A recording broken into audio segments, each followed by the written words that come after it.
Women's উইংটা আমার কাছে সবসময় অবহেলিত মনে হতো। আপনি একটা কোশ্চেন করেছেন, আমি একটা রিপ্লাই দিই। Zero tolerance.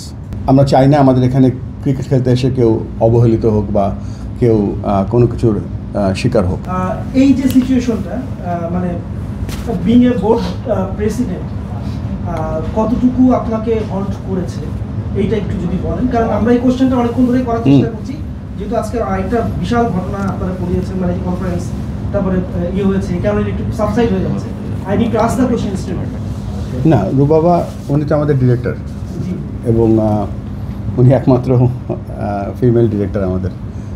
তো আমি মনে করেছি যে ইনফ্যাক্ট এই কমিটিটা করার পেছনে আমাদের কারণ শুধু না, আমাদের যে উইশটা ছিল সেটা হচ্ছে একটা ইন্ডিপেন্ডেন্ট।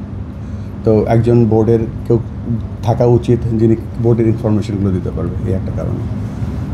আর পরিবেশটা যেহেতু 21-22-এর ঘটনা ছিল এবং আমরা যতদূর জানি 21-22-এ এটা শেষ হয়ে গিয়েছিল। আর ক্রিকেট বোর্ডে এখনও কেউ, মানে আমরা খবরগুলো পাচ্ছি কিছু জায়গা থেকে, ক্রিকেট বোর্ডে কোনো লিখিত কোনো বা ভার্বালি কোনো কমপ্লেন এখনও আসেনি, তারপরেও আমরা ব্যাপারগুলো দেখছি। একটা বিষয় একটু ক্লিয়ার করুন, আপনি ক্লিয়ার করুন, মানে for this kind of allegations what is the stand of board, একটা স্পেসিফিক্যালি বলেন, অ্যাপার্ট ফর এমপ্লয়িজ ডিরেক্টরস, এটা আপনার স্ট্যান্ডটা কি হবে? আপনি একটা কোশ্চেন করেছেন, আমি একটা রিপ্লাই দিই। Zero tolerance. Thank you. আচ্ছা, whether that is employee, whether that is a director, there is an investigation committee.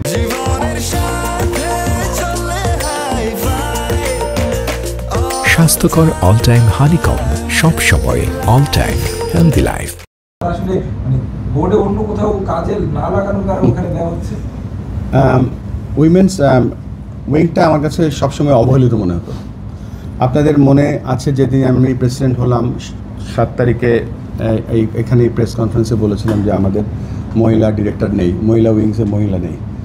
So সেটা আমাদের লক্ষ্য শুধু না, আমাদের টার্গেট আছে। এবং যদি আমার বড় করে বলা উচিত না, কনস্টিটিউশন চেঞ্জ করার ক্ষমতা আমার নেই।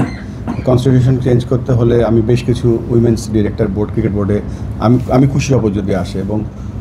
এবং আপনারা জানেন যে আমাদের লক্ষ্যর মধ্যেই ছিল যে আমরা যখনই এখন থেকে কোচিং কোর্স করব বা আম্পায়ারিং কোর্স করব, সেখানে জেন্ডার ইকুইটি এক্স্যাক্টলি এই ওয়ার্ডটা ইউজ করেছিলাম, যেন আমরা বেশি বেশি করে আমাদের নিজস্ব ছেলে এবং মেয়ে কোচ বাড়াতে পারি, এটা একটা লক্ষ্য।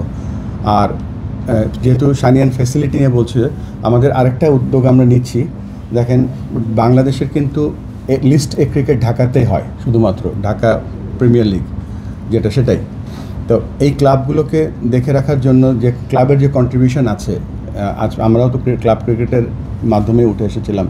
সো একটা ইচ্ছা আছে, যেই ক্লাবের, কেন এখানে আমাদের ঢাকা শহরে জায়গা কম, যেই ক্লাবেরই 15 বছরের একটা লিজ নিয়ে আসতে পারবে ক্রিকেট বোর্ডের কাছে, একটা ছোট জায়গা যেখানে একটা ইনডোর করা সম্ভব, বিসিবি এবং সেই ক্লাবের জয়েন্টলি একটা ইনডোর করবে এবং সেটা 8টা হোক 10টা হোক করবে।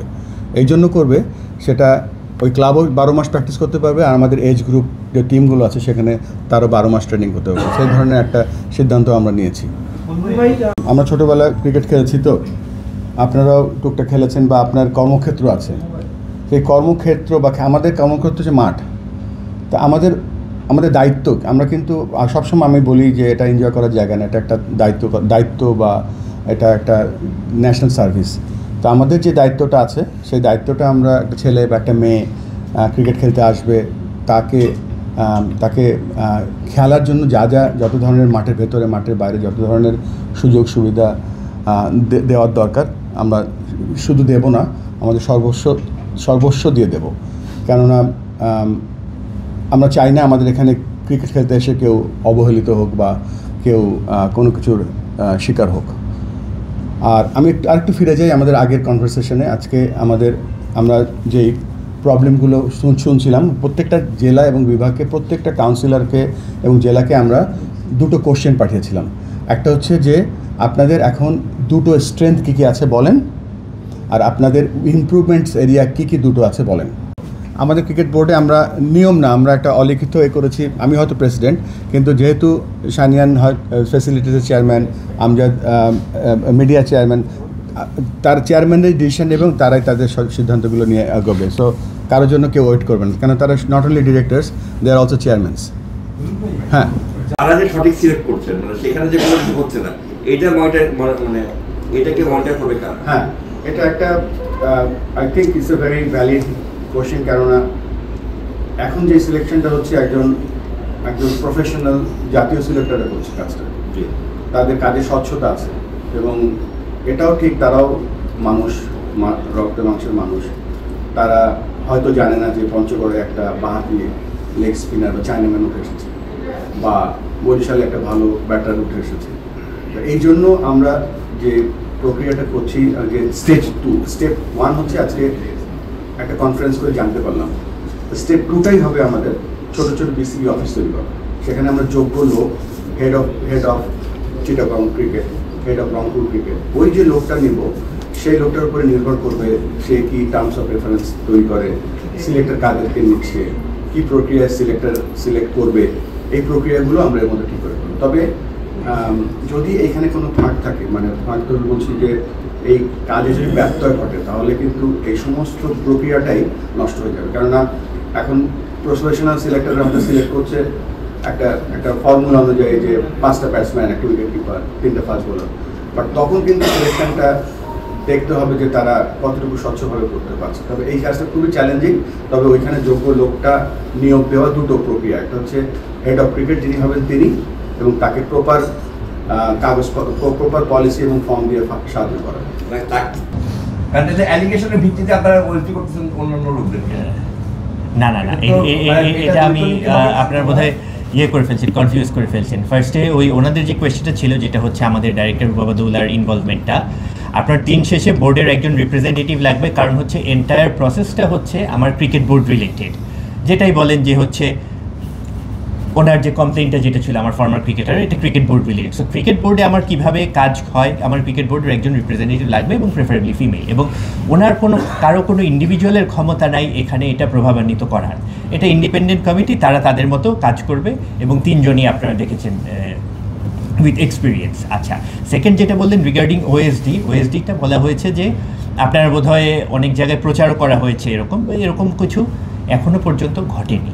বাট যে জিনিসটা হচ্ছে যে এটা হয়তো বা অন প্রসেস বা এরকম হচ্ছে চিন্তাভাবনা করা হচ্ছে, যদি তারা কোনো ব্যক্তি, ফর এক্সাম্পল মনে করেন আপনারাই বলেছেন যে উমেন্স উইংয়ে আছেন, উমেন্স উইংয়ে থাকার পরে তিনি যদি কোনোভাবে এই ইনভেস্টিগেশন প্রসেসটা প্রভাবিত করতে পারেন, সেই ক্ষেত্রে সেটা আমলে নিয়ে সেটা হয়তো তাকে ট্রান্সফার করে দেওয়া হতে পারে।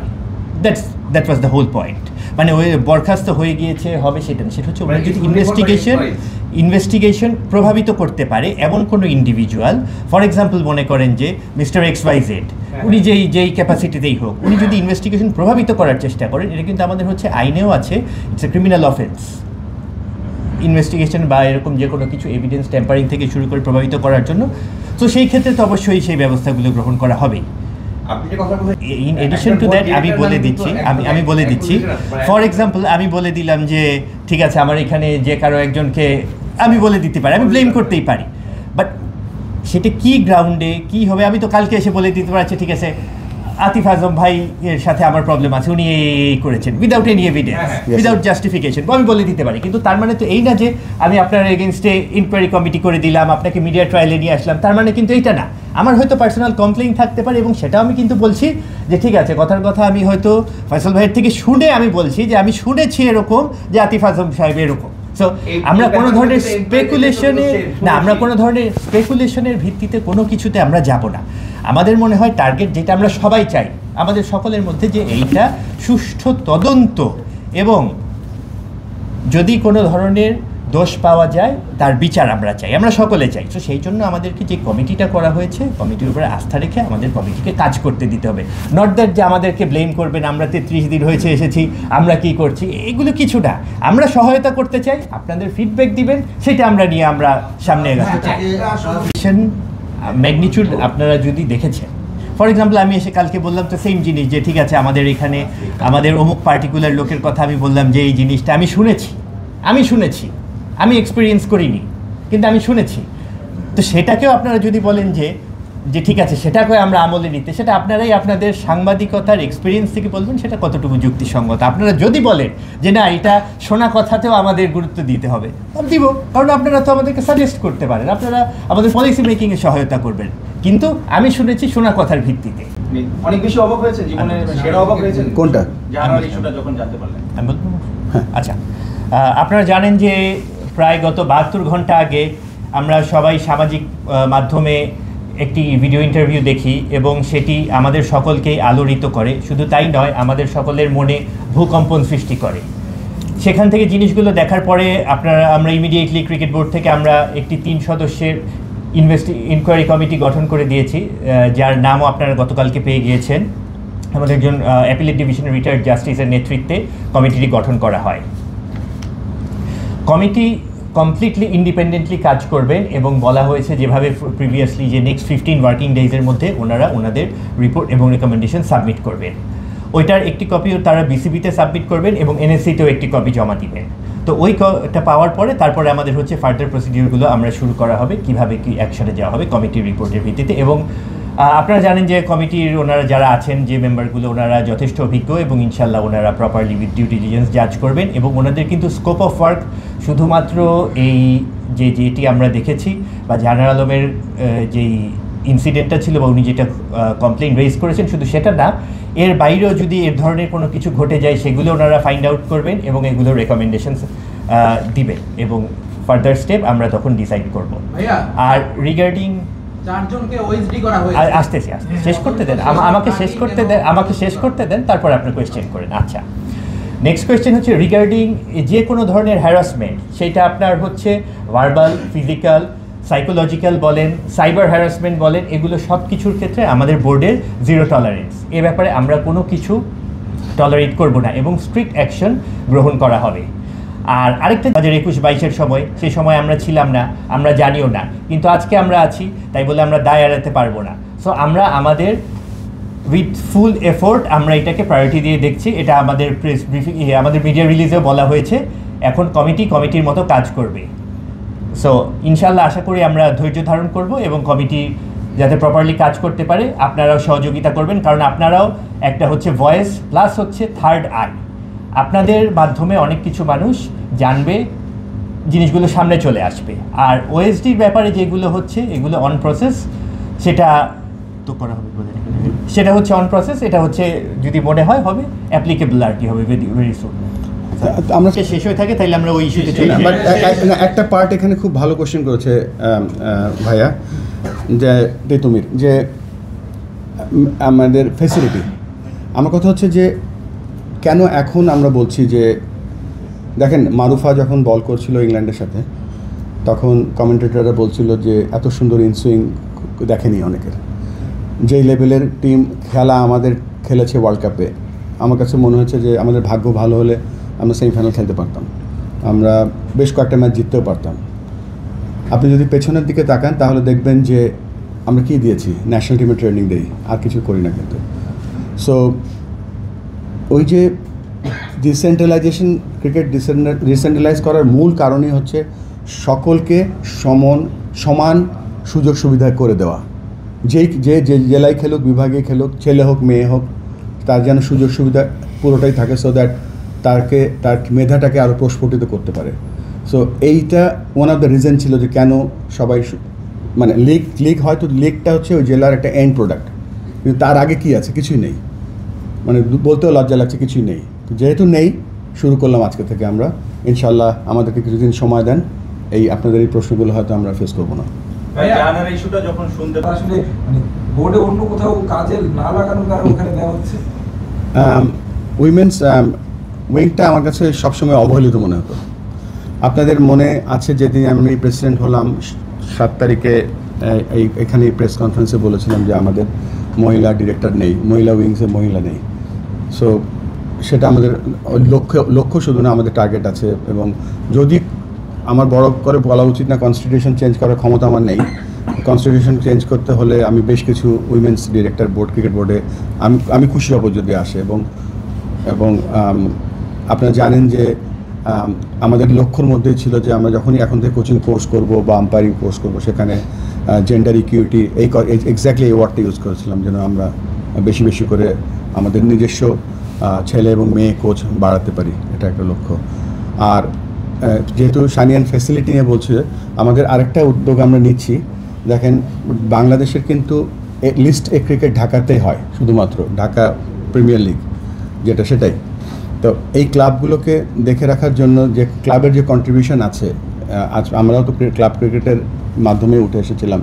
সো একটা ইচ্ছা আছে যেই ক্লাবের, কেন এখানে আমাদের ঢাকা শহরে জায়গা কম, যেই ক্লাবেরই 15 বছরের একটা লিজ নিয়ে আসতে পারবে ক্রিকেট বোর্ডের কাছে, একটা ছোট জায়গা যেখানে একটা ইনডোর করা সম্ভব, বিসিবি এবং সেই ক্লাবের জয়েন্টলি একটা ইনডোর করবে, এবং যেটা 8টা হোক 10টা হোক করবে। এই জন্য করবে সেটা ওই ক্লাবও 12 মাস প্র্যাকটিস করতে পারবে, আর আমাদের এজ গ্রুপ যে টিমগুলো আছে সেখানে তারও 12 মাস ট্রেনিং করতে পারবে। সেই ধরনের একটা সিদ্ধান্ত আমরা নিয়েছি। তারা যে সঠিক সিলেক্ট করছেন, মানে সেখানে যে কোনো কিছু হচ্ছে না, এইটা মানে এটাকে মনিটর করবে কার? হ্যাঁ, এটা একটা I think it's a very valid question, কেননা এখন যে সিলেকশনটা হচ্ছে একজন প্রফেশনাল জাতীয় সিলেক্টররা করছে কাজটা, তাদের কাজে স্বচ্ছতা আছে, এবং এটাও ঠিক তারাও মানুষ, রক্তে মাংসের মানুষ। তারা হয়তো জানে না যে পঞ্চগড়ে একটা বাঁহাতি লেগ স্পিনার বা চাইনাম্যান উঠে এসেছে, বা বরিশালে একটা ভালো ব্যাটার উঠে এসেছে।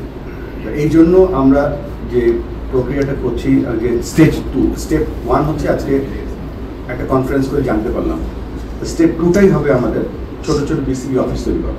সেখানে আমরা যোগ্য লোক, head of Chittagong cricket, head of Rangpur cricket, ওই যে লোকটা নিব সেই লোকটার উপরে নির্ভর করবে সে কি টার্মস অফ রেফারেন্স তৈরি করে, সিলেক্টর কাদেরকে নিচ্ছে, কি প্রক্রিয়ায় সিলেক্ট করবে, এই প্রক্রিয়াগুলো আমরা এর মধ্যে ঠিক করে করব। তবে যদি এখানে কোনো ফাঁক থাকে, মানে ফাঁক তো বলছি যে এই কাজে যদি ব্যত্যয় ঘটে, তাহলে কিন্তু এই সমস্ত প্রক্রিয়াটাই নষ্ট হয়ে যাবে। কেননা এখন প্রফেশনাল সিলেক্টররা আমাদের সিলেক্ট করছে একটা ফর্মুলা অনুযায়ী, যে 5টা ব্যাটসম্যান, একটা উইকেট কিপার, 3টা ফাস্ট বোলার, বাট তখন কিন্তু সিলেকশনটা দেখতে হবে যে তারা কতটুকু স্বচ্ছভাবে করতে পারছে। তবে এই কাজটা খুবই চ্যালেঞ্জিং।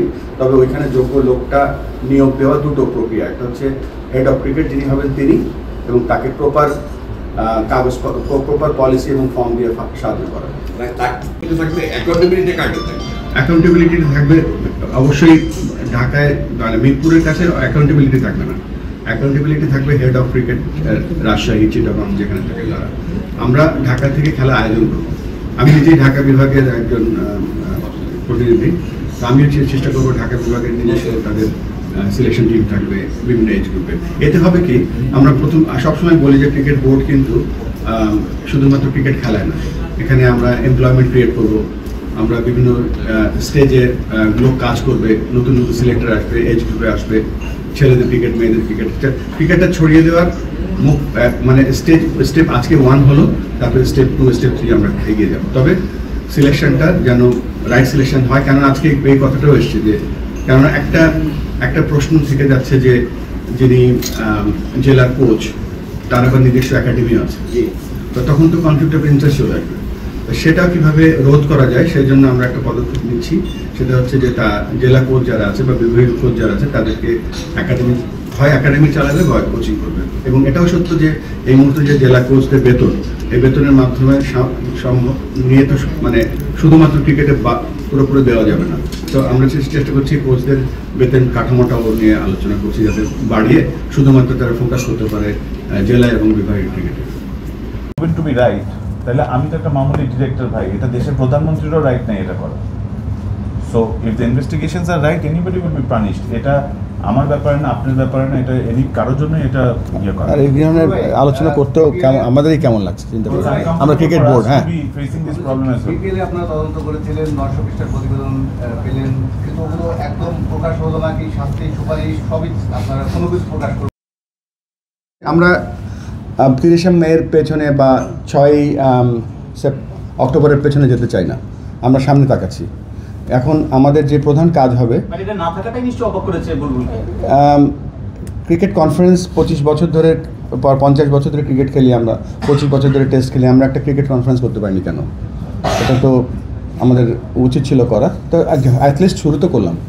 আর প্র্যাকটিস ফ্যাসিলিটি এই যে স্পোর্টস সায়েন্স বলে যে 36 ঘন্টা পরে 36 ঘন্টা যদি কেউ কোনো ট্রেনিং না করে তার মাসেল যে ফিটনেস আছে, তার মেন্টাল ফিটনেস না মাসেল ফিটনেস স্লোলি ডিক্লাইন করতে থাকে।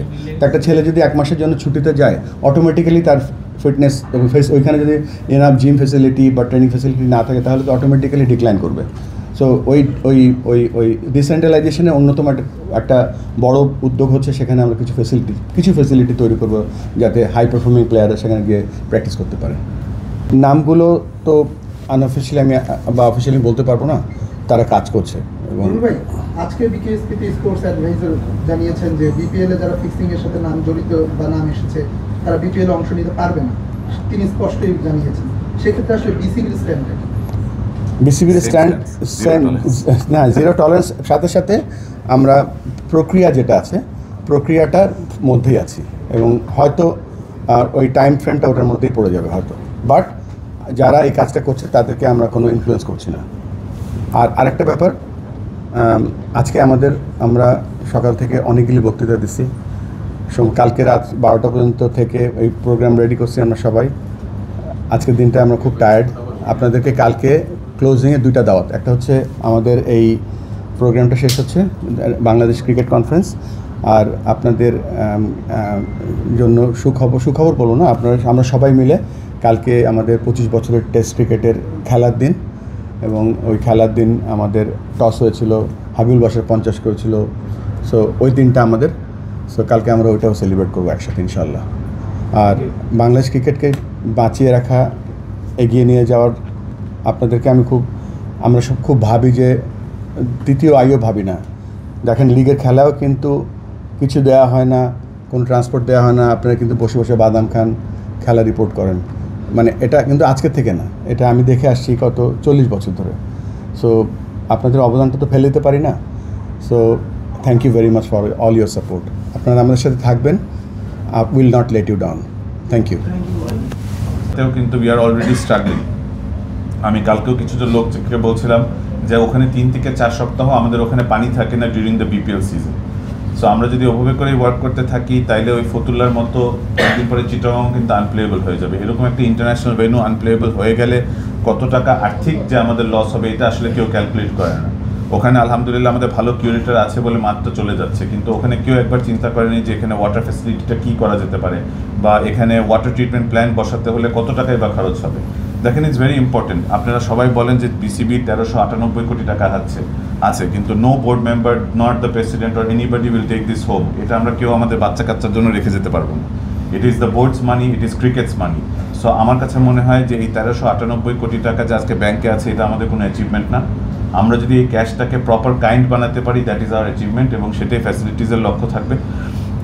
আপনারা হয়তো প্রায় দেখবেন যে অনেক কিছু হচ্ছে, আমি বুলবুল ভাইকে অনেক ডিস্টার্ব করি যে আমাকে এটা করে দেওয়া লাগবে, ওটা করে দেওয়া লাগবে, কিন্তু at the end of the day আমার যদি সারাদিনও ওনার কাছে বসে থাকা লাগে তারপরেও আমি চেষ্টা করব বাংলাদেশের ফ্যাসিলিটিস যতটুকু বাড়িয়ে নিয়ে যাওয়ার ততটুকুই আমার চেষ্টা থাকবে, চেষ্টা করছি। আর ফান্ডিং মডেলটা করতে গেলে ওইটা চালানোর জন্য অনেক ম্যাচুরিটি লাগবে, মানে লোক লাগবে ওই সব জায়গায়। এখনও হয়তো ওইভাবে হবে না, তবে আজ আমাদের বোর্ডে আমরা আলোচনা করব যে জেলা এবং বিভাগের ক্রিকেট উন্নয়নের একটা এক্সট্রা ফান্ড যাতে আমরা একটা নিয়ে নিতে পারি, সেখান থেকে বেসড অন দ্য নিড আমরা সেখান থেকে খরচ করব।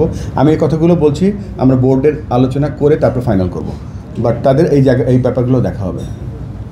একটা প্রশ্ন করে, অনেক কিছুই তো দেখছি, বাট আমাদের যদি কেউ কোনো কমপ্লেন করে সেটা বোর্ডে লিখিতও আসতে পারে বা ভার্বালে আসতে পারে, তখন বোর্ড ব্যাপারটা আরও সিরিয়াসলি দেখবে। এখন নিউজ তো অনেক কিছুই থাকে, আমরা বলছি না অসত্য সত্য, এটাই। হ্যাঁ, না জাহানারার যে কমপ্লেন যেটা এসছিল সেটা লিখিত এসছিল 21 সালে।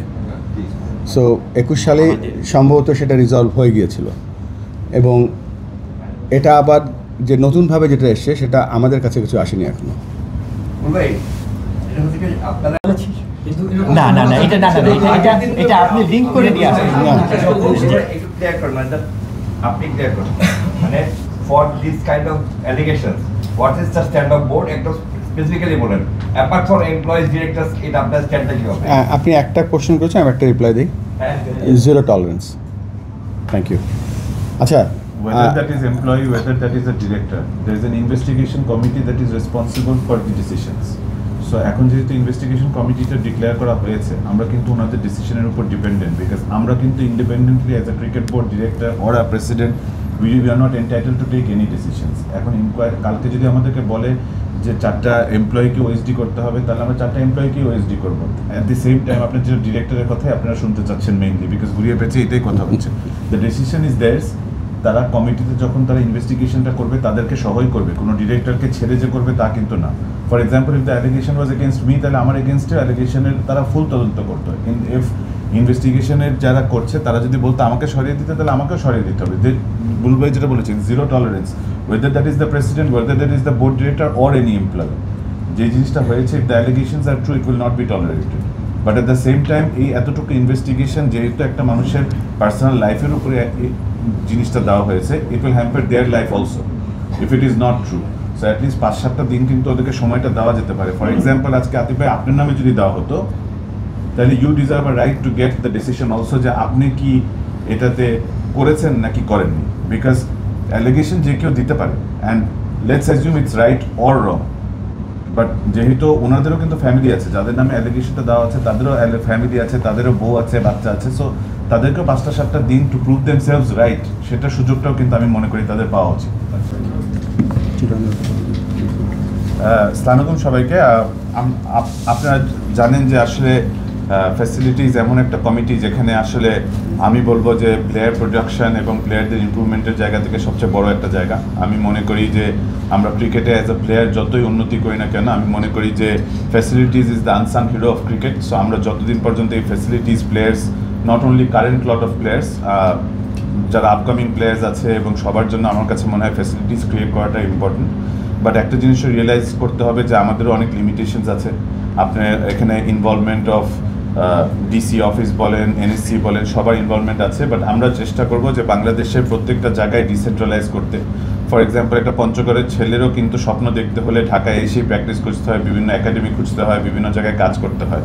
সো একটা ছেলেকে যদি আমরা মিনিমাম ফ্যাসিলিটিস প্রত্যেকটা বাংলাদেশের কর্নারে না দিতে পারি, তাহলে ইটস ভেরি আনফর্চুনেট। আমি মনে করি বাংলাদেশ ক্রিকেট এতদিন পর্যন্ত যে স্টেজে এসেছে, with the current facility we have, I think we should consider ourselves very lucky যে আমরা এই ফ্যাসিলিটিস নিয়েও এত উপর পর্যন্ত যেতে পেরেছি, আলহামদুলিল্লাহ। Which on the brighter side we can understand that we have the talent, we have the caliber. So আমরা যদি রাইট ফ্যাসিলিটিস ক্রিয়েট করে দিতে পারি, তাহলে Bangladesh will have a brighter future. Not necessarily ভালো খেলবে বা খারাপ খেলবে, বাট আমাদের পক্ষ থেকে আমার কাছে মনে হয় যে ফ্যাসিলিটিস এতদিন ক্রিকেট খেলেও Bangladesh should have top notch state of the art facility. দেখেন, লিমিটেশনের দিক থেকে এখন আমরা যদি 64 জেলায় ইনডোর চাই, সেটারও আমাদের লিমিটেশন আছে, সেটাও সম্ভব হবে না। But we can take one step at a time, we can take baby steps, এবং বাংলাদেশে যতদূর ফ্যাসিলিটি বাড়ানো যায় সেটাই আমাদের পক্ষে করা সম্ভব। দেখেন, আমরা ক্রিকেট বোর্ডে এসেছি, আমরা হয়তো young or for the first time, কিন্তু আমরা এখানে কাজ করতে এসেছি। কাজ ছাড়া আমাদের আর কোনো বিকল্প নেই। আমরা if we can't deliver will be considered failures. এবং আমি সেই চ্যালেঞ্জটা নিতে চাই যে বাংলাদেশ ক্রিকেটের ফ্যাসিলিটিসে আমি যতদিনই থাকতে পারি বা যতদিনই আমার পক্ষে সম্ভব বাংলাদেশ ক্রিকেটকে ভালো কিছু একটা দিয়ে যাওয়ার। আমরা এই ক্রিকেট আজকে যে কনফারেন্সটা হয়েছে তার মাধ্যম দিয়ে আজকে আমি মনে করি যে অনেক ফর্চুনেট যে আমরা বিভিন্ন জায়গার মানুষের বিভিন্ন ধরনের ডিম্যান্ডস চাচ্ছে। অনেকে শুধু বল চাচ্ছে, তো কেউ না কেউ ইনডোর চাচ্ছে। সো সবার ডিম্যান্ডস এক একজনের এক এক লেভেলের হবে। হয়তো আমরা সব কিছু একসাথে করতে পারবো না, but we can take one step at a time and keep improving. Already আমরা রংপুরে with the permission of the president এবং এনএসসির সাপোর্টে এবং সবার সাপোর্টে আমরা রংপুরে অলরেডি একটা চেষ্টা করছি একটা ইনডোর ডর্ম ফেসিলিটিস, জিম, ওখানকার রিজিওনাল অফিস ক্রিয়েট করে দেওয়ার।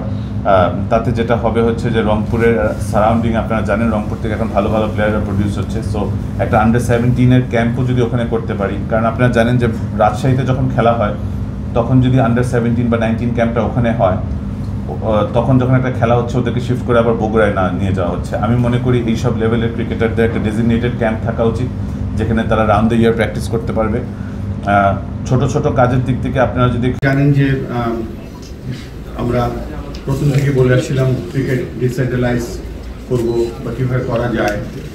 তো সেটার যে প্রথম স্টেপ ছিল সেটা হচ্ছে আমাদের 3% সেঞ্চুরি যে চার্টারটা আছে সেটা দিয়ে আমরা কাজ শুরু করেছিলাম।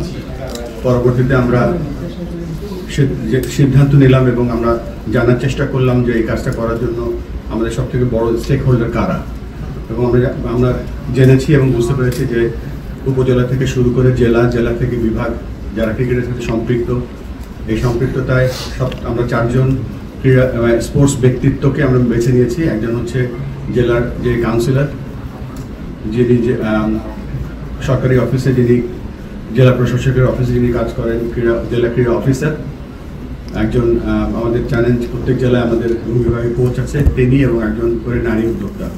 এই সব কিছু মিলিয়ে প্রত্যেকটা জেলা থেকে 4 জন করে এসছে। এখানে প্রায় 250 মতো প্রতিনিধি এখানে আজকে উপস্থিত হয়েছে, এবং আমরা সারাদিন ব্যাপী বিভিন্ন প্রোগ্রাম করেছি। যেমন আমরা তাদেরকে প্রথমে রেজিস্ট্রেশনের মাধ্যমে তাদেরকে যখন আমরা হল রুমে এনেছি, তখন আমরা আমাদের যে আজকের যে দিনের কার্যক্রমগুলো ছিল সেগুলো আমরা সম্পন্ন করেছি। আমাদের কোচদের কী দায়িত্ব, জেলা ক্রীড়া কর্মকর্তার কী দায়িত্ব, মহিলা এন্টারপ্রেনারের কী দায়িত্ব এবং জেলা কোচের কী দায়িত্ব, এগুলো আমরা বিভিন্ন প্রেজেন্টেশনের মাধ্যমে আজকে আমরা সম্পন্ন করেছি। এবং ডে 2 কালকে আমরা আরও কিছু প্রোগ্রাম রেখেছি, এবং এখানে সবথেকে গুরুত্বপূর্ণ যে জিনিসটা আজকে ছিল, আমরা 64টা জেলার কথা শুনেছি। তাদেরকে বিভাগীয়ভাবে 5 মিনিট করে সময় দিয়েছিলাম, কিন্তু প্রত্যেকটা প্রোগ্রাম 15 মিনিট থেকে 30 মিনিট করে আমরা তাদেরকে শুনেছি, আমরা নোট করেছি।